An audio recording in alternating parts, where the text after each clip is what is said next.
কেউ হাসবেন না, নো, আমি হাসি কথা বলি নাই। আমি যদি কোনো যুবকের ফোনটা পকেট থেকে বের করে নেই আর বলি unlock your phone just right now, হলো তোমার ফোনের লক, খুলবো না, জাস্ট এক্সাম্পল দিচ্ছি। এমনও যুবক এই মাহফিলে বসে আছে যে যুবকের ফোন চেক করলে দেখা যাবে উলঙ্গ নারীর ভিডিও এবং ছবি রাখা আছে। মুরব্বী আব্বাজান, আমি কিন্তু বানায় বানায় কথা বলছি না আব্বাজান।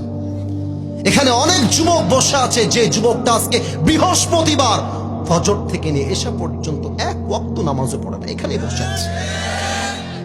যুবক ভাই, আমি তোমাদের পায়ে হাত রেখে বলছি, আমি তোমাদের শত্রু না, আমি তোমাদের শত্রু না। আমি কাউকে আঙ্গুল দেখাই বলি না যে এই যুবকটা এরকম, আমি কাউকে বলি নাই, বলছি থাকতে পারে। অনেক মুরব্বী এখানে বসে আছে, যে মুরব্বী ওয়াজ শুনতে আসছে, কালকে জুমার নামাজে চায়ের দোকানে বসে বিড়ি টানবে আর ছবি দেখবে, ফিল্ম দেখবে।